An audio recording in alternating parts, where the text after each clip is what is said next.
wọn ni ẹ̀yìn náà ni apá òjò amúra church àni wà ná jẹ́ ọ̀rọ̀ tó ń fẹ́ jẹ́ kí n sọ kinní kan bóyá rí nìyẹn ṣọ́ba gan wà ń bí ó náà àbí ó mú fìlẹ̀ ó tẹ̀sẹ̀gbẹ́ kan. sẹ́gbẹ́ kan ni o. wọ́n sọ fún mi pé ọ̀rọ̀ tí mò ń sọ yẹn pé múra ìsìnkè òjò yẹn àwọn yà kọ́jù kò yé ẹ máa kọ́jù náà ní kọ́jù lọ kọ́jù your children òjò rẹ̀ pọ̀ kọ́jù your wives kọ́jù your daddies n bá sọ pé daddy yín ẹ mọ̀ pọ́kọ yín ni mo sọ yẹn n bá sí ní mọ́mì ẹ ti mọ̀ yìí pé ìyàwó náà ni mo wí yẹn àwọn ọmọ wa náà àwọn náà need cuddling bẹ́ẹ̀ ni gentle cuddling bó ṣe wà ní soothing one lásìkò òjò báyìí òjò àánú ló máa rọ̀ lé wa lórí àti sọ wa ní àfẹ́ ìjì ọlọ́run dẹ̀ bá wa ṣe ní òjò tó jẹ́ pé ó tura òjò àtura òun náà ló máa jẹ́ fún wa agbára lọ́wọ́ aláwùrà bí àárí ti wá ṣe bẹ́ẹ̀ ni a ti wọ́n ní oṣù kẹfà nìyẹn ọdún ti ṣe kíni gbàm ó dá sí méjì bẹ́ẹ̀ ní bu búrẹ́dì ni ẹni bu búrẹ́dì inú ilé abáṣepá àbúbá yìí àti mọ́mí àtàwọn ọmọ ọ̀nà dáàdì ni ó jẹ tápá bí bó ṣe jẹ́ nìyẹn ní ọdún yìí àárí ti wọ́n gbóhùn tí àárí láti January a bẹ̀rẹ̀ sí ní ọmọ akórè lásìkò nítorí pé àsìkò kíni àsìkò ayọ̀ wọn ni jubilation òun náà ni àwà yìí ṣèwádìí òjò tó ń rọ̀ yẹn má jẹ́ kójò yẹn waste o irọ́ lọ́dọ̀ bá mi wá nǹkan kan ṣe ní ẹ̀ǹkùlé ẹ̀ ìwọ náà gbin ata gbin ẹ̀fọ́ gbin ewédú gbin ewébẹ̀ kí ló ṣe wọ́n ti fi ń gbiṣu kí ló ṣẹlẹ̀ gbogbo orí nǹkan kan lè fi ṣe lásìkò tí a wà yìí ẹ̀dẹ̀ wá jẹ́ ká tọ́jú àyíká wa kó mọ́ tónítóní àsìkò tá à ń ju bẹ́ẹ̀dì burúkú àsìkò tá à ń ju fọ́níṣọ̀ burúkú sí gbòòrò kan àsìkò tá à ń ju ìgbọ̀nsẹ̀ ó burú ẹjú gbọ̀nsẹ̀ sí títì kí ló dé àwọn ọmọ kan náà ló wá ń kó ẹ má ṣe bẹ́ẹ̀ mọ́ kò yé yín ẹ má ṣe bẹ́ẹ̀ mọ́ àsìkò yìí ẹ jẹ́ kó jẹ́ àsìkò ìmọ́tótó tó ń ṣẹ́gun àrùn gbogbo ẹ káàárọ̀ ọlọ́run tó yìn kémọdé ní orúkọ ti tèmi JP tó ṣe kíni tó skẹ́ǹkì tó simple òun náà ní ilé lágbára lọ́wọ́ ọlọ́run àárí ìyanu ní ọ̀sẹ̀ tá a mú ọlọ́run ìbùkún àgbàyanu ń bẹ́ẹ̀ ẹ ti gbọ́ tí first lady ń ṣàlàyé fún yín pé yéwà expatiate ṣé mo rí ẹ. All right, thank you very, very much. Well, the rains are here. It's a good thing. It's a thing of joy. Let's take good advantage of it. Let's be conscious of our environment and let's be the best we can always be. As the government is spending, a huge sum of money to desilt, let's not stock those drainage systems with our waste. Let's dispose our waste appropriately. So the PSP operators or whoever are in charge will cut away those refuse. The efforts of the government should be complemented by our own genuine move to ensure that we have a clean, safe environment and we stay healthy at all times. In situations of emergencies, remember that this Lagos State government toll-free lines are there, 767-112, for you to call. We will take our first break now, but before we do that, we will bring you, let's run through our lineup for this morning. We have a week in retrospect. It will give you a recap of the news that made around during the week. After that, the words of wisdom. Words of wisdom will showcase words, fantastic thing to do. Afterwards, we will go to our discussion segment. We'll take our first break now to bring you our week in retrospect.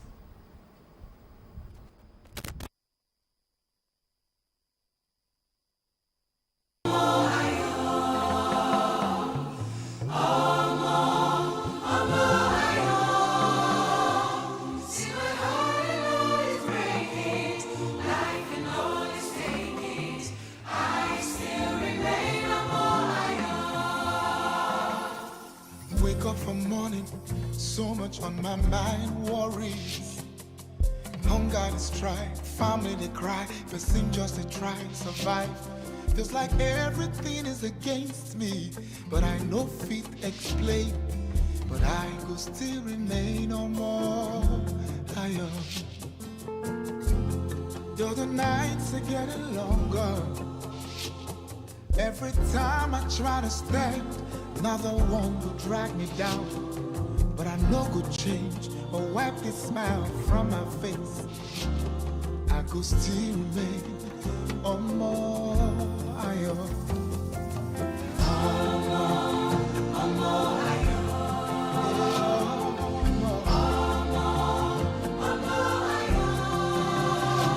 See my heart and all is breaking.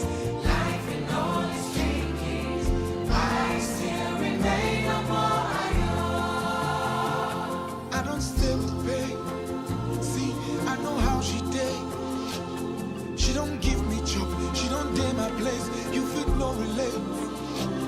She don't show me shaking, she don't stain my name, she don't choke my eyes, but I still remain, humble I am. You do person good, then take bad repay. They don't stop the heart, where I take south and plate. They don't show me shaking, real thoughts are shade.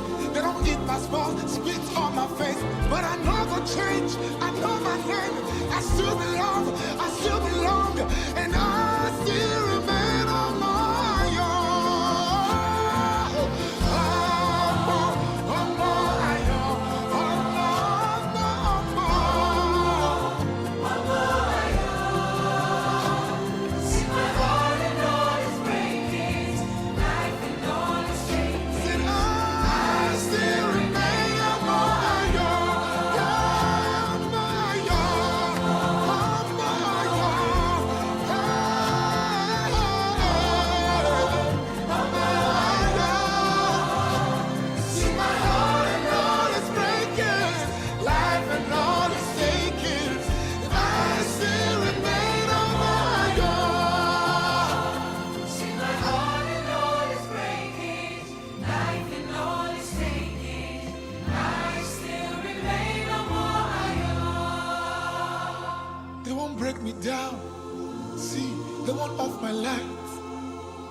They won't take my life, they don't make the plans, they don't write them down.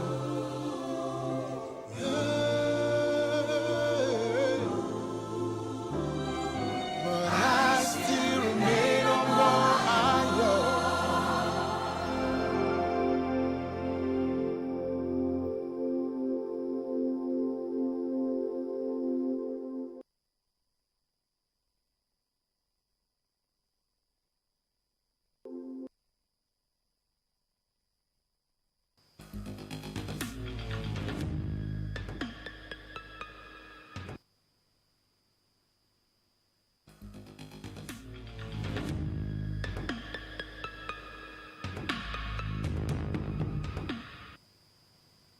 You're welcome back, and if you're just joining us here on to Sunday Watch is a program that comes your way at a time like this, and it's basically about the family. It comes to you in both Yoruba and English for your viewing pleasure. This morning, our discussion will focus on coping with loss or grief in the family. We have someone who is a guidance counselor. She's here to do justice to the topic this morning, Mrs. Remilekun Alonge. You're most welcome, ma'am, to the program this morning, and thank you for your time. Thank you, ma'am. All right.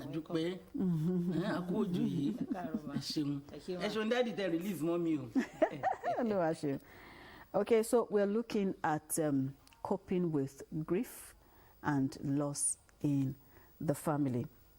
We all know that grief is a compulsory passage for everyone. You know, it's also a way of things that people go through. It's just a natural thing. We only pray to live long in life. But when the unexpected happens, it could be death or sundry issues. How should it best be handled to ensure that the psychological balance of those concerned are maintained? And what will be your description of moments of grief or loss? Thank you very much. I say good morning once again. You're welcome, ma'am. We thank you for the showers of blessing. We appreciate you. So when you are talking about coping with grief and loss in the family, when we are talking about grief, grief is an emotional stage that people experience. It can be loss of job, it can be loss of loved one, loss of business, loss of so many things. And before you can cope with those grief, you have to go through some stages of grief. When we are talking about grief, yes, we have stages of grief. If you don't go through those stages, there's no way we can come out of it. If you don't go through those stages, you can't come out of it. So it's not a skyrocket thing that if you just experience it, that you know it will disappear in a while. No, it doesn't. There's stages to it. There are stages to it. And the stages, because we are individual people, there's a way we react to issue. So those stages cannot be like that with everybody, but one way or the other, you must pass through those stages before you can come out of it. Okay, so what are those stages one after another? What are Let the me processes? let me say the first stage is denial. The person that something happened to, maybe loss of husband, loss of wife or children. The first thing that will come to that person is denial. You deny. No, it can't happen. No, it's not like that. After that denial, you now move to anger. The anger will not set in. You will not be angry. You will not be happy. You will not be thinking, why me? Why me? When you now move from that stages of anger, you now go to another stage when we call depression. Depression will now set in. That is a stage of hopelessness, a stage of sadness, a stage that person will not follow what others are doing, will not have interest in anything. You just sit alone, be thinking, so the man has gone, so it's like this. That is a stage of depression. And that I'm saying we have individual differences. Some people, they will end it in that depression. They will not move forward. That's why that depression cannot lead to danger. Try to commit suicide. Try to injure him or herself because they not come out of that depression. And the last stage is acceptance. Acceptance is when an individual accepted the things that occur. That, okay, this thing has happened, what is the way forward? What am I going to do next? Let me start my life afresh. That's when the person will come out of depression. But most people, they don't come out of that depression. They can be there for 2 years, 3 years, still thinking of the loss, and before you know it, it goes to danger. So those are the stages of grief. Okay. I will love to take it from the rare. The dangerous aspects now of loss. I will really want you to, address it so that a lot of people who are at a time or the other, or right now going through any form of grief will know how best to manage. Agreed that the individual differences are there, but how can issues be managed so that it will naturally not get out of hand up to the stage of that individual taking his or her life? Thank you. Thank you very much. So with that one you said, we have stages of coming out of grief. The first stage is to know that this thing has happened. Allow the person to grieve. Allow the person to grieve. If you want to cry, cry. If you want to say anything, say it. Grieve that this thing, you have accepted that has happened. So allow the person to grieve. It's a therapy that is allowing that person to come out of that situation. So when that person has grieved very well, you now take care of yourself. Eat what is good. Powder your face. Go to where you like to go to mix with other people. And after that, another thing that is very important, talk to somebody. Okay. Don't be alone. Speak out. What you like doing, do it. If you like going to a party, go to a party. If you're a spiritual person, like going to church, like going to mosque, do it. By doing that, it's a therapy. Before you know it, that person begin to come out of that grief. But if that person did not do all those things, and you are just be at home, nobody is there with you, that thing will lead to danger. Okay.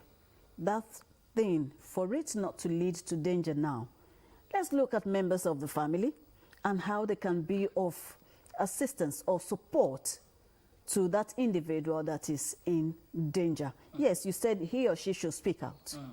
But when there are notices, when there are evidences that the person involved, the person concerned is not, coming out of his or her shell on time, what particular role should those surrounding him or her do at that time to assist him or her get out of the situation early enough to prevent any form of danger before it aggravates or degenerates into what ordinarily man cannot reverse? Okay, thank you very much. Number one thing, that person must not be left alone. Family members must be always around the person, talking to him, playing with him, doing things to him. Let people around him. And that particular person must engage in physical activities, like work, like business, like going out for party, like going out for cinema. Must engage in physical activity. Also, if all this, the person still find himself in that stage of depression, you need a counselor, you need a therapist, so that you need a psychologist, so that they can do, there's a therapy they have to do for that particular person to come out of it. Okay, so those are the ways the family members can be of assistance. If they say that, you know, that level of reluctance is being aggravated, they should come in as loved ones, push him or her out of it. You know, we've seen situations and we've heard stories of how such moves saved lives. JP, one. Saved lives. Before we will move on. Well, we thank God. I do penny over long near Roy. Into the pay, I can mama. Yeah, I bury one yaffing Remy. I don't get a macaro. Caroma. Ah, Daddy won't call. I love you. You got them off once delay. I know you. I know you, Lara do Dubai. I know them away and bombi. One go yabby. I should say, we couldn't move out. She daddy, she gone. Thank you, sir. A person was that. Ó dà náà ẹ jẹ́ kí a sọ èyí tí ó dùn láàárọ̀ tó dùn gidi ó dẹ̀ máa dùn lọ lágbára lọ́wọ́ Ọlọ́run ni ohun tí a fẹ́ gbé yẹ̀wò ní àárọ̀ náà ni wípé báwo ni a ṣe ń gbà tí a bá pàdánù àwọn olólùfẹ́ wa bẹ́ẹ̀ ni àwọn ìwà wo ló yẹ ká máa wù lásìkò tí a pàdánù bóyá ọmọ ni bóyá òbí bóyá ó tiẹ̀ lè jẹ́ nǹkan ìní gan tó jẹ́ pé ilé lè wò Ọlọ́run ṣàánú fún wa ọkọ̀ lè dànù kó sì jẹ́ bí tó jẹ́ pé olówó iyebíye báwo la ṣe máa hùwà báwo la ṣe fẹ́ gbégbá ìgbésí ayé wa lẹ́yìn àwọn tí a pàdánù yìí torí bẹ́ẹ̀ náà ni màmá wa ṣe wà ní bíbá yìí ṣẹ́yìn náà sì mọ̀ abẹ́rẹ́ ẹ mọ gbáfẹ́ ní ìfẹ́ tí wọn òyìnbó ń dùn pọ̀ àwọn mọ bí ètò tí àwọn èèyàn gbọ́dọ̀ tò bó ṣe gbọ́dọ̀ tẹ̀léra nígbà tí a bá pàdánù àwọn nǹkan tó jẹ́ pé wọ́n ṣe òdo sí wa ní àárọ̀ yìí màmá wa ẹ káàárọ̀ lẹ́ẹ̀kan sí ẹ ti gbọ́ bí mo ṣe sọ ká kọ́ fi wò bóyá olólùfẹ́ èèyàn bí ọkọ bí ọmọ bí aya bí ẹbí kan tó súnmọ́ ni gan ọ̀nà wo la fẹ́ gbà kí lè fẹ́ kírú ẹni bẹ́ẹ̀ ṣe ẹni tí àjálù ìjálù lójijì ìwà wo ló yẹ kó wù lásìkò yìí. ẹ ṣe olóòtú ní àsìkò tí àjálù bá jálu ènìyàn ó lè ṣe àjálù ikú ó lè ṣe àjálù iṣẹ́ ó lè ṣe àjálù nǹkan téèyàn fẹ́ràn gidi nọ́mbà 1 àtàkọ́ máa ṣe ni ká kọ́kọ́ gbà pé kíní yẹn ti ṣẹlẹ̀ ó ṣẹlẹ̀ pé kíní ẹni yóò ti kú ó ti lọ tí a bá ti lè gbà pé ẹni yìí ti kú ó ti lọ kò sì lè padà mọ́ àti overcome number 1 depression àti overcome wàhálà number 1 nìyẹn àkórí àti yíyẹn dá ẹ ṣe tábà ti wá yíyẹn dá èyí tó wá kàn ni pé kí ni ọ̀nà àbáyọ kejì kí ni ìgbésẹ̀ tá a máa gbé lẹ́lẹ́kejì torí ẹni tí ò bá yíyẹn dá tí ò gbà kó ti ṣẹlẹ̀ pé kò sì lè ṣe é túnṣe mọ́ wàhálà ni because irú ẹni bẹ́ẹ̀ la máa rò pé rọ́ ni kò ṣẹlẹ̀ ilé yẹn òwò sẹ̀ àní kíní kan ṣẹlẹ̀ ẹ̀yẹ́ ká lọ gbàdúrà sí ẹ̀yẹ́ ká lọ sí gbá ẹ̀yẹ́ ká lọ sórí òkè orí depression ló máa wà jẹ́ pé ó tún lè ṣe ìpalára àkóbá fún ẹnìyẹn náà so tí wọ́n bá ti ṣẹlẹ̀ Ọlọ́run mọ gbogbo nǹkan Ọlọ́run mọ gbogbo ètò ayé wa tó bá ti ṣẹlẹ̀ ẹ ká gbà pé ó ti ṣẹlẹ̀ so another thing yẹn máa ṣe ni pé kó wa máa wá ohun tí ó fẹ́ràn jù láti máa ṣe tó bá jẹ́ tó fẹ́ràn pé kó máa kọ̀wé kó máa kọ́ tó bá fẹ́ràn láti máa sọ̀rọ̀ kó máa sọ tó bá fẹ́ràn láti máa jó láti máa gbọ́ music kó máa gbọ́ orin kó máa gbọ́ tó bá ń ṣe bẹ́ẹ̀ yẹn àwọn àdánù tó ti kúrò ní ayé yẹn a máa lọ díẹ̀díẹ̀ bó tó tún lè ṣe ni pé èrò ọkàn thought èrò ọkàn ìgbọ́dọ̀ wà positive kó máa ro nǹkan rere síra ẹ̀ kó máa ro nǹkan rere sí àyíká ẹ̀ kó máa ro nǹkan rere ní ọjọ́ iwájú ẹ̀ kó máa wò pé there still bright future pé ayé ṣì wà ọjọ́ iwájú ṣì máa dáa pé ilé tó wó yìí o mo ṣe máa kọ́lé mi ọkọ̀ tó dànù yìí o mo ṣe máa ra ọkọ̀ mi. bẹ́ẹ̀ náà ni owó ti jáde wọ́n ní ilé ọba tó wó wọ́n lè wà lóbùsí iye tá a bá gbà bẹ́ẹ̀ tàwa gbàgbé bẹ́ẹ̀ ni. ẹni tí ò bá gbàgbé bẹ́ẹ̀ ṣe sọ yẹn ó lè bá lé ọba tó wò ń kó bá lọ.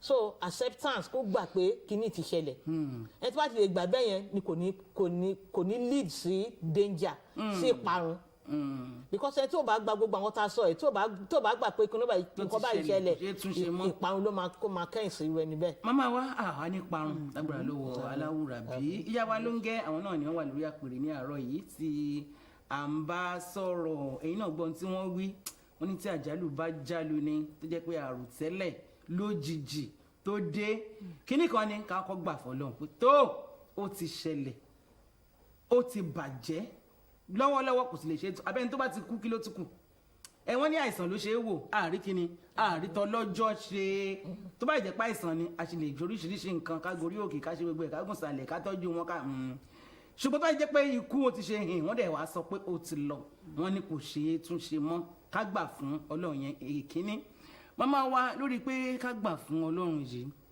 ipa wo gan làwọn ẹbí gbọ́dọ̀ kó ní àárín eléyìí torí ẹlòmíì arí àwọn ẹbí kan jẹ́ pé lásìkò yìí gan ìgbà yẹn náà máa wá dé wọ́n máa wá káyọ̀nù méjì ní bàdá mi ní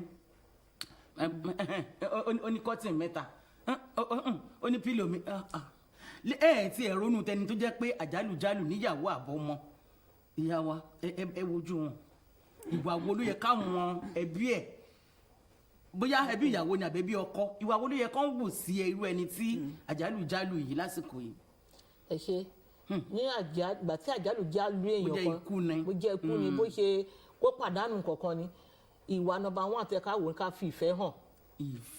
ìfẹ́ ká fi ìfẹ́ hàn sí ẹni bẹ́ẹ̀ nínú ìfẹ́ tá a fi hàn sí ẹni bẹ́ẹ̀ ni pé kí ká má tẹ̀ sọ̀rọ̀ nípa ogún bẹ́ẹ̀ ṣe sọ pé ó ní ayọ̀ méjì ká má tẹ̀ sọ̀rọ̀ nípa gbogbo yẹn ká má bá rò ó bí ó ṣe máa bó ṣe máa tẹ̀síwájú ká má bá rò ó bí àwọn ọmọ ẹ̀ ṣe máa tẹ̀síwájú ká má rò ó bí iṣẹ́ ẹ̀ ṣe máa tẹ̀síwájú ká má tẹ̀ sọ̀rọ̀ nípa property ká má sọ̀rọ̀ nípa òun fúnra ra ẹ̀ pé báwo ló ṣe máa move síwájú what is the next thing for you to do kí ló máa ṣe lẹ́yìn eléyìí ká má ní ṣe ìfẹ́ ká dẹ̀ máa dúró tì gbogbo ìgbà ká má filẹ̀ ká má dá dáhùn nìkan ká má wá ká má bá àwọn míì wọ́n máa sùn tí ẹlòmíì á sùn tí láàárọ̀ ẹlòmíì á sùn tí lálẹ́ àdé máa ṣe gbogbo nǹkan tó yẹ fún tá máa jẹ́ kí inú ẹ̀ dùn tá máa bá rẹ́rìn á máa sọ̀rọ̀ tí inú á máa fi rẹ́rìn we know àní sọ̀rọ̀ nípa àjálù yẹn mọ́ àní sọ̀rọ̀ pé ìgbà tí bàdá mi wà láyé báyìí tí bá ti wá síbí báyìí á ti kí mi don't talk about that má sọ̀rọ̀ nípa bọ̀dá ẹ̀ yẹn mọ́ tó ti lọ ẹ máa sọ nípa nǹkan rere tí yàn máa fi dùn tó máa fi rẹ́rìn kẹ́ fi fíìmù sí kẹ́ wo tẹlifíṣàn kẹ́ rẹ́rìn kẹ́ sóúnjẹ tẹ́ bá ṣe bẹ́ẹ̀ lóṣù kìíní lóṣù kẹta before you know it ẹnìyẹn máa come out inú ẹ̀ máa dùn náà bẹ̀ sí rẹ́rìn because ó rí àwọn family tó yí ká tó ń jókòó tì tó ń dúró tì. inú mi dùn ìyá mi sí orí ọ̀rọ̀ tẹ́ ẹ sọ yẹn pé kí wọ́n dúró tì wọ́n àwọn tí wọ́n dúró tì wọ́n kí wọ́n bá wọn máa ṣeré ká máa sọ àwọn ọ̀rọ̀ tó jẹ́ pé amúnú irú ẹni bẹ́ẹ̀ àtàwọn ọmọ rẹ̀ tó bá jẹ́ pé bẹ́ẹ̀ obìnrin ni bó sì jọkùnrin náà ni tó yẹ kí ó ti dopó àbí ọkùnrin náà opó náà là ń pọkùnrin ẹ̀wọ̀n apọkùnrin wá ní wídíwà wọn lóbìnrin wídò yẹn lólóyìnbó ṣùgbọ́n lẹ̀ Yorùbá opó náà ni àwọn méjèèjì àwọn máa wo ti àwọn ọmọ tí wọ́n fi sílẹ̀ lọ àti ẹbí tí wọ́n fi sílẹ̀ ẹni ìdùnnú ni ká jẹ́ kó pọ̀ jù ṣùgbọ́n nígbà tí a bá rí i sẹ́ pé àwọn kan wọ́n ṣe ń bọ̀ náà níṣó lẹ̀ ó yá níṣó yá fún bí bọ́síta ń bo ni ATM bọ̀dá mi wà níbo ni kinní kan wà ẹ gbọ́ irú àwọn ìwà wo lè fẹ́ kí irú ẹni tí irú nǹkan bẹ́ẹ̀ ṣẹlẹ̀ sí irú bó ló ṣe fẹ́ bọ́ lọ́wọ́ àwọn ìhànà báyìí. nínú àwọn ìgbésẹ̀ wo ló yẹ kó gbé. àwọn ìgbésẹ̀ tó yẹ kó gbé nígbà tí ó sì ń ronú àjálù tó jálù tó tún wá ń gbé oríṣiríṣi nǹkan wá bá pé ṣe lè mọ̀ pé nínú ẹbí yẹn náà gbogbo wọn lè rí bákan gbogbo wọn lè sùn kán kọrí síbì kan ẹnìkan àbí méjì á wà láwọn tá sì máa ṣàánú ẹ pé ẹ má ṣe bí eléyìí sọ ẹni tó ń ṣe àánú ẹ yẹn ni kó súnmọ́ jù òní kó máa fi ọ̀rọ̀ yẹn lọ òní kó kínú ẹ máa dùn sọ ẹbí tiẹ̀ tó ń bá dúró tì í òní kó máa gbọ́n nǹkan tó ń sọ kó ọ̀rọ̀ tí ẹni tó ń bàjà yẹn kó máa ṣe bí yàn bá rẹ àgbàdo sẹ́yìn igbá kó má di ọ̀rọ̀ ẹnìyẹn mú kó má gbé ọ̀rọ̀ ẹnìyẹn sọ́kàn bọ̀ kó máa ro nǹkan rere tó bá dé wá rí i pé wàhálà wọn wá pọ̀ jù a lè fi òfin ọ̀rọ̀ òfin tẹ̀. ẹ̀yin gangan mo fẹ́ kí ẹ sọ. ẹ lọ síbi òfin wà fún gbogbo nǹkan bẹ́ẹ̀ tó bá jẹ́ ọkọ tó ti kọ will sílẹ̀ ni tó pé ṣe báyìí ṣe bí eléyìí ni a lè lọ síbi òfin a lè fòfin tẹ̀ so that because tó ń bá fi ọ̀rọ̀ tó ń bá fi ẹsẹ̀ òfin mú wọ́n máa tún máa pa obìnrin yẹn wọ́n tó pa ọkùnrin yẹn torí ogún yẹn so ọwá di ọ̀nà méjì wọ́n á da àwọn ọmọ yẹn síta àwọn ọmọ yẹn á di ọmọ tó ń rìn káàkiri so fún kíyẹn má bàa ṣẹlẹ̀ lórí àwọn ọmọ kí àlàáfíà lè wà àfi ọ̀nà òfin tẹ̀ àfi ọ̀nà òfin lé. kí irú ẹni bẹ́ẹ̀ tó bá rí wípé ńgbà tí àjálù ikú òjijì bóyá ikú ọkọ ni àbí ikú aya bá ṣẹlẹ̀ sí wọn ní tó bá jẹ́ wípé wọ́n bá ní àwọn tó jẹ́ wípé wọn kì í gbọ́ kì í gbà nínú ẹbí wọ́n lè fẹ́ sí òfin tẹ̀ ọ́ ìyá wa ní kò sí ní tó burú ń bẹ̀ pé ìjọba lè bá wọn dá sí i ṣùgbọ́n òun fúnra rẹ̀ gangan ṣe hàn pé kì í ṣe pé bóyá àgbàlagbà gan nìkan ni ọmọ kékeré mi gan ẹ rí wípé ó kàn lè ṣe bẹ́ẹ̀ tó bá sì lọ iléèwé ó lè wà bẹ́ẹ̀ fún odidi ọdún bíi mélòó kan àwọn tíṣà máa ń sọ bẹ́ẹ̀ irú àwọn ọmọ báyìí tí nǹkan bá ṣẹlẹ̀ nílùú ẹbí ọ̀nà wo ni ká máa gbà ká má kàn wò pé àwọn ìyàwó nìkan ni àbí àwọn bàbá nìkan ni ká mú gbọ́ báwo la ìfẹ́ máa wọn ọmọ gan gbọ́. àwọn ọmọdé náà àwọn ọmọ tá à ń sọ yìí náà àwọn náà lẹ́jẹ̀ lọ́rùn. wọ́n lẹ́jẹ̀ lọ́rùn ènìyàn bíi tiwa náà ni wọ́n akóbọ̀ ọmọ kékeré ni wọ́n they have emotions àwọn náà ní bọ́ ṣe ń ronú àwọn nǹkan yẹn náà dùn wọ́n ẹ tó pàdánù bàbá ẹ̀ tó pàdánù ìyá ẹ̀ òun náà inú ẹ̀ náà ò dùn so number one tá a máa ṣe fún àwọn yẹn ni wọ́n fà wọ́n mọ́ra pẹ̀lú ìfẹ́ wọ́n máa bá wọn sọ̀rọ̀ irú bí àwọn yẹn ṣe ṣẹlẹ̀ wọ́n lọ sọ nínú school ẹ̀ pé ọmọdé yìí o ìyá ẹ̀ kú lánàá o because sábà sọ nínú school tíṣà lè má mọ̀ pé nǹkan ní ṣẹlẹ̀ sọmọ yẹn for example fún àpẹẹrẹ ọmọ kan ní school kan ó late dé láàárọ̀ bó ṣe wá sí school ó late dé tíṣà wá ní ó late dé àfi ẹgbà wọ́ọ̀ì pé ó tí ó fi late dé ìgbà tí wọ́n máa wò ọmọ ìwà sunkún kí ló ṣe é tó ń ké ó ní mọ́mì ń kú láàárọ̀ yìí tíṣà ọ̀dẹ̀ mọ̀ pé ìyá ẹ̀ ti kú láàárọ̀ yìí ó dẹ̀ wá tún rọ́jú wá sílé ìwé rọ́jú wá síwájú wá tó máa ń ṣẹlẹ̀ bẹ́ẹ̀ yẹn so irú àwọn wọ̀nyẹn olóòfin máa ń sọ káwọn tíṣà káwọn náà máa ní listen ear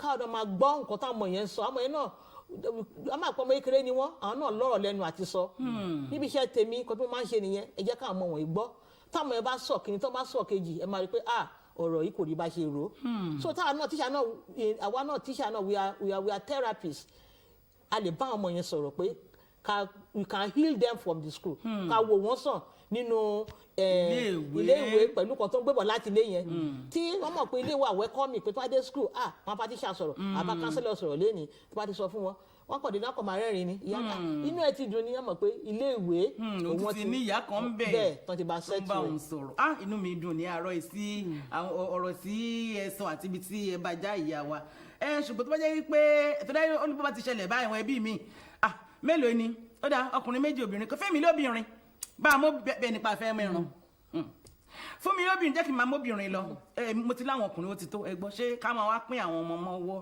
ló wá kù nírú ọ̀rọ̀ báyìí ẹni dẹ̀ máa pín wọn mọ́wọ́ irú ìwà wo gan ló ń gan fẹ́ wù ẹ bójú wọn kẹ́ ẹ bá wọn torí ẹlòmíín tó kàn nìyẹn.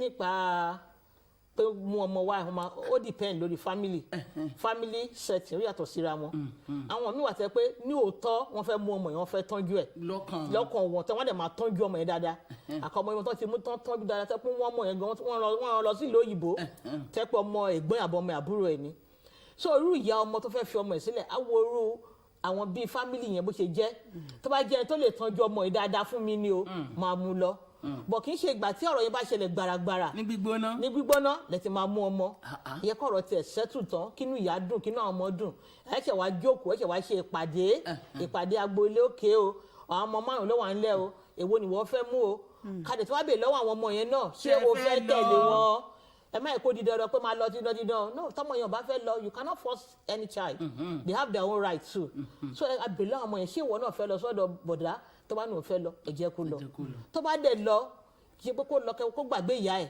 ẹ jẹ́ kó máa communicate pẹ̀lú ìyá ẹ kó máa bá ìyá ẹ sọ̀rọ̀ kí ìyá ẹ máa rí ẹlòmíì àmú ọmọ lọ wọ́n jẹ́ kó bá ìyá ẹ sọ̀rọ̀ mọ́ ó tán kò tẹ̀ ní ìyá ẹ fọdún mẹ́wàá mo ní àwọn kéésì bẹ́ẹ̀ yẹn lọ́wọ́ níbi iṣẹ́ tẹ́ pa àmọ́ yẹn tọ́ rí ìyá wọn kẹ́yìn wọ́n dẹ̀ fẹ́ rí ìyá wọn so irú àwọn kéésì wọn yẹn àgbọ́dọ̀ jẹ́ kí kó máa rí ìyá wọn jẹ́ kó máa rí ìyá wọn because ìyá wọn sì jẹ́ bẹ́ẹ̀ni so ẹ fẹ́ ràn lọ́wọ́ lẹ sọ ẹ fẹ́ ràn lọ́wọ́ ni so a lè gbé ọmọ lọ́mọ lọ lẹ́yìn láì jẹ́ pé láyà ìyá ṣùgbọ́n tọ́mọ bá wá ní wípé àwọn ò lọ bóyá nǹkan bá ní àwọn ẹbí bí wọ́n lè máa fi àbí ṣe wọ́n lè máa fi wọn lọ́wọ́ wọn lẹ́tọ̀ọ́ tọ́n bá ní òun lọ pọ̀dọ̀ yá ló fẹ́ dó àbí tí ìyá sọ pé ọmọ òun kò gbọdọ̀ fi òun sílẹ̀ káwọn ẹbí kan máa ràn wọ́n lọ́wọ́ wọ́n á ṣe ìpàdé oṣooṣù a máa fún ilé yẹn báyìí tó bá yẹ pé bàbá wọn dẹ̀ lógún kan orí property kan ti ń gbowó lórí ẹ̀ èyí tó ẹ̀kọ́ náà máa ní access sí so that àtọ̀tún àti òsì àlàáfíà wà. àlàáfíà wà, ẹ ṣeun. Lórí àjálù wípé bóyá ọkọ̀ ló dànù àbílé ló wó, báwo lẹ fẹ́ kí torí tọkọ-tìyàwó mi gbogbo wọn jọ wọ̀ ni ń gbọ́ jẹ́ pé ọ̀nà oúnjẹ wọ́n ní ọ̀nà ọ̀fun àbí ọ̀nà ìṣàánú ọ̀nà ọ̀run. Irú àjálù báyìí ṣẹlẹ̀ àbí bóyá nǹkan kan jóná bóyá ṣọ́ọ̀bù gbaná tó sì ó ba ẹgbẹ̀lẹ́gbẹ̀ nǹkan jẹ́, ẹjọ́ ìyàwó ọ̀nà wo ni káwọn ẹbí fi gbà á, báwo ni ọ̀nà wo ni kò fi gbà rú ilé.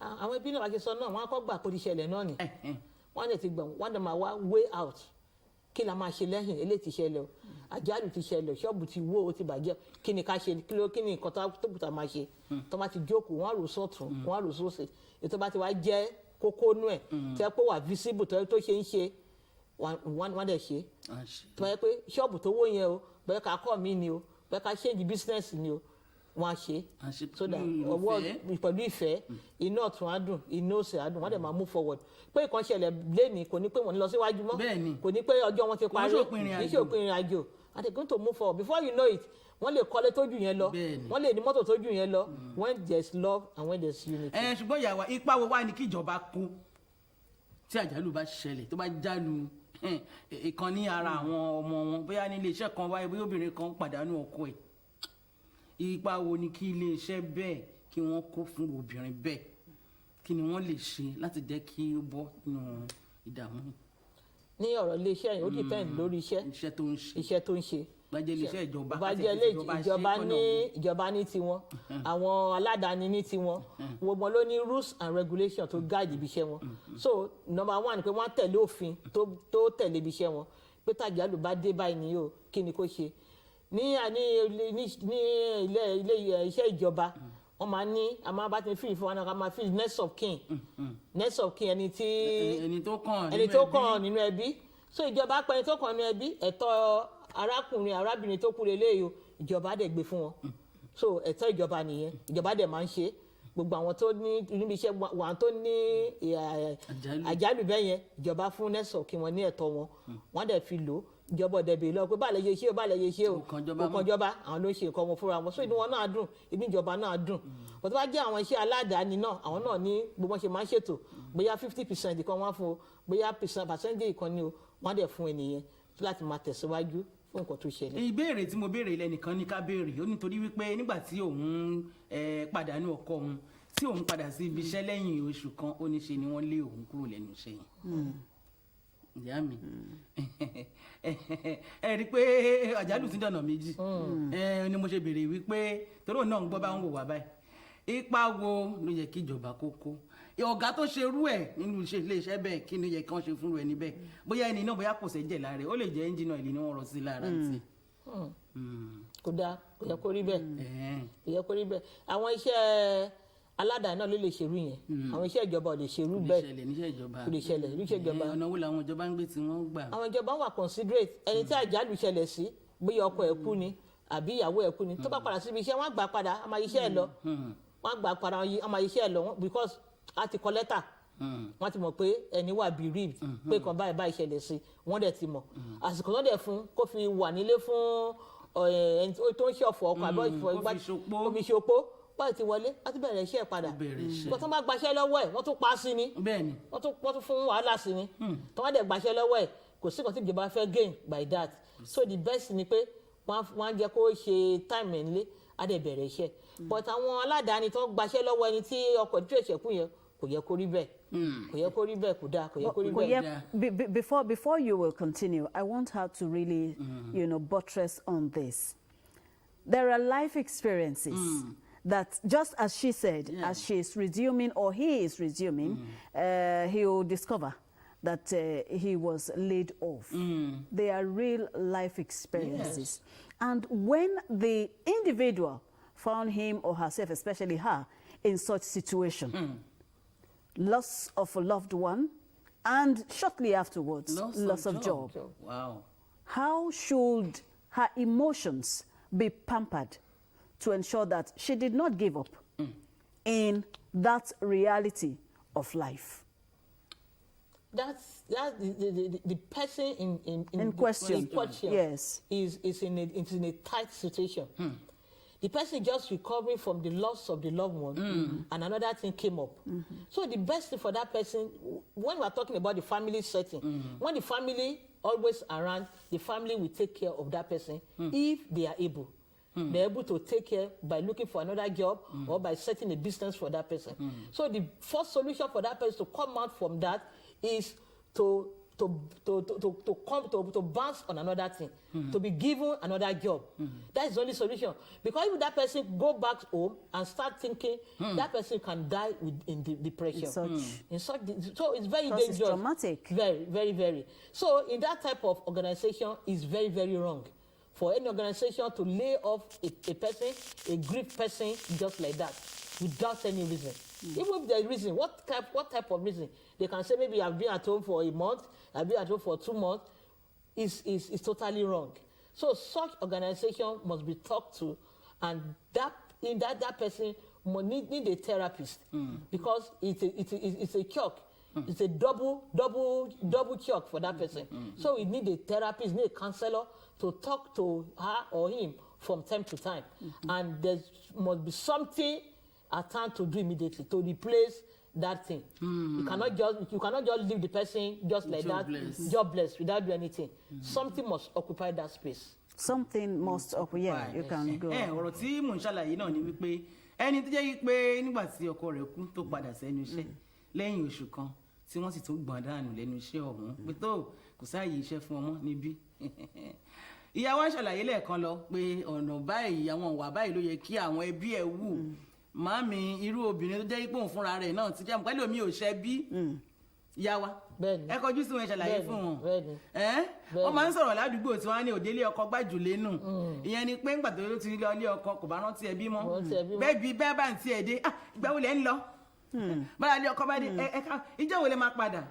Irú ẹni yẹn ìyá mi ẹ bá wọn sọ. Àwọn ìwà gbogbo ló yẹ ká wù sílẹ̀ tẹ́lẹ̀ kẹ́bí tó gbà wá.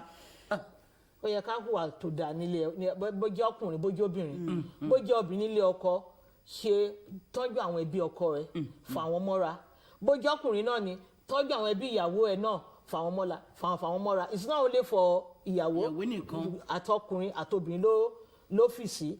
Apart from pé ẹbí àwọn ará àdúgbò àwọn ọ̀rẹ́ àwọn ará ibiṣẹ́ ẹ àwọn ará ìjọ ẹ ibi tó ti ń kírun tó ti ń gbàdúrà jẹ́ kí wọ́n mọ̀ ẹ́ sí ènìyàn tó dáa so that tí ìṣẹ̀lẹ̀ bá ṣẹlẹ̀ we have people tó máa dúró tiẹ̀ ni.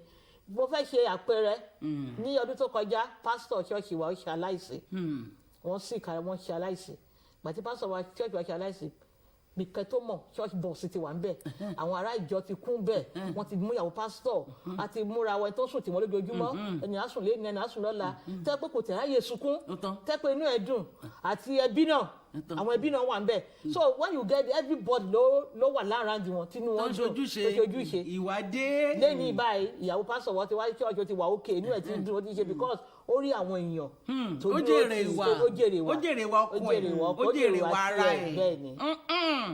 Ẹ ṣeun gan ni ìyá wa ìyáàfin nínú ààfin bá mi alóúnjẹ ìyáàfin Rẹ̀mílẹ́kún àwọn náà lẹ́rí tí wọ́n ti ń tu yẹ́bẹ́yẹ́bẹ́ fún wa gbogbo ìwà padà sórí ìwà wo lẹ́yìn ń wù ìwà wo ló gbé dání ojú rẹ̀ lójú àbí oko ṣùdà pásítọ̀ síbi tó ń báyàn kankan lọ torí ọjọ́ báyìí náà ni torí pé tó bá dé kábàlérè èèyàn ṣùgbà wa kó tútù èèyàn má bàa pa wá ẹni òtútù èèyàn bá pa ìyá mi jẹ́ kò yẹ pé náà gan fúnra rẹ̀ gan toró tútù àmọ́ apààyàn àbótútù ìpààyàn ilé hospital gan wa ni ẹ̀yìn kìíní kan oríṣiríṣi náà ṣàǹsó mi ò mú àwọn òyìnbó jẹ́ mi ò ká sùn ṣùgbọ́n òtútù èèyàn Ọlọ́run ní jẹ́ kí ó pa wá tí àjálù bá dé wọ́n ní ọ̀nà tá a fẹ́ gbà tá a fi bọ́ nínú ẹ̀ ní táwọn èèyàn máa ṣe táwọn ẹ̀pọ̀ wọn fi ran ẹni bẹ́ẹ̀ lọ́wọ́ náà ni ìyàwó aṣàlàyé ní àárọ̀ a máa rí yín bá wọn ẹ ṣé mo dúpẹ́ ẹ ṣé bá wa kí dájú first lady. All right. Okay, Mrs. Alonge, you have said a lot about so many challenges people pass through when they experience loss in any form, either loss of loved one or a disaster or loss of job. As we wrap up, I want you to give us a recap of the expectations from the individual concerned and the people around. Thank The you. roles that everyone that is surrounding such individual is expected to play. As we have said, the role for everybody to play, number one is love. Show love. Show love. We should show love. You show love to that person. You show love to that individual. And when you show love to that individual, love comes with so many things. That's when you show love, you know the needs of that person. Because there's a gap that the loved one left behind. So you begin to move into that gap and begin to bridge the gap by giving, by doing one thing or the other, so that that person will come out of that depression, will come out of that grief. So love, you must show love from time to time, and the person involved must not keep quiet. You must speak out. What is in your mind? Speak out. What you are facing, speak out. What you want, speak out.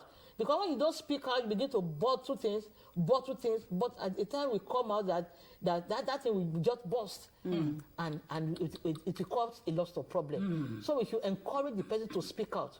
When the person is just sitting alone and saying, Taking a sigh, deep thoughts all the deep time. thought all the time. Ask the person, what do you want? What should I do for you? What is going on?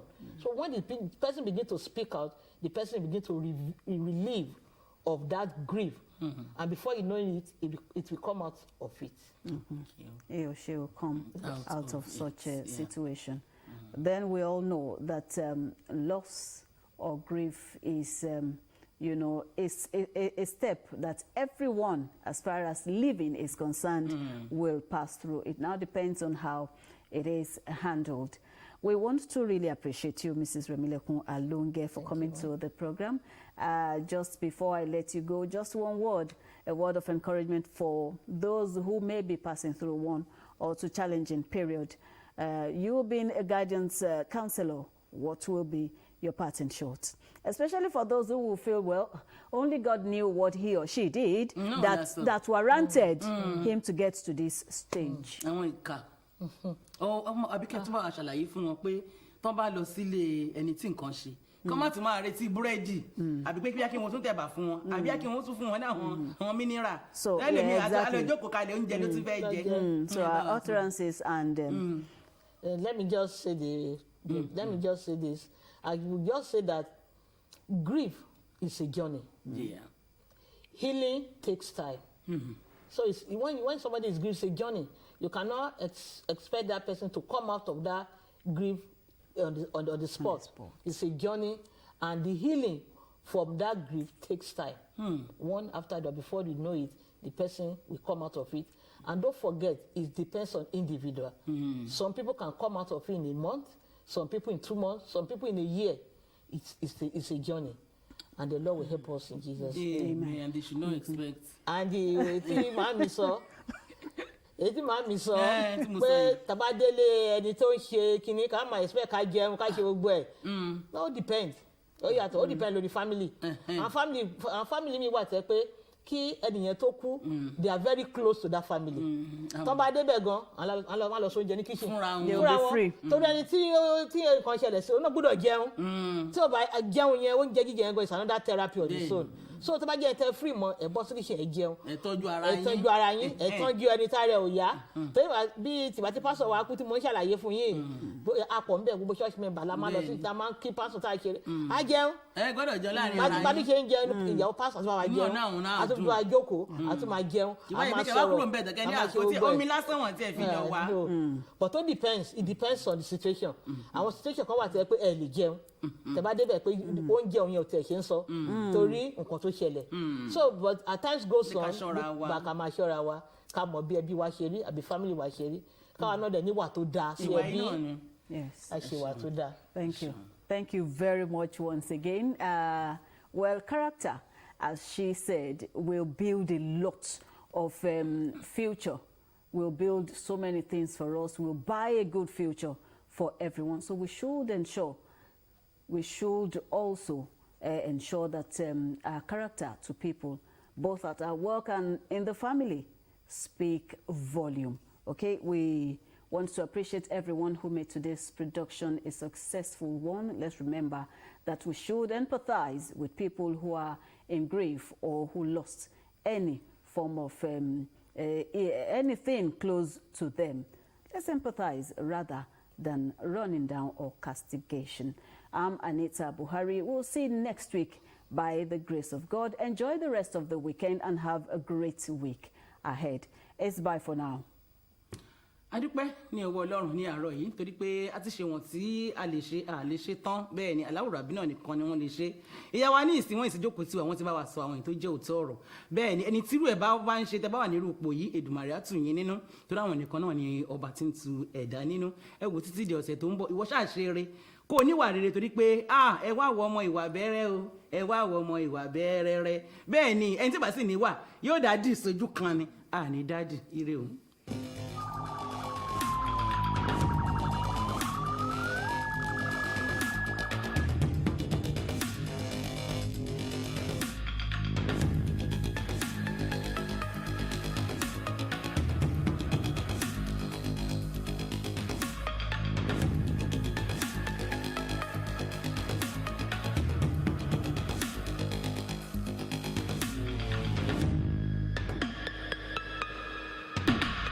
Just commend ITV8 television for the regular sensitization that has been going on the channel, raising the consciousness of our people on the issue of kidnapping.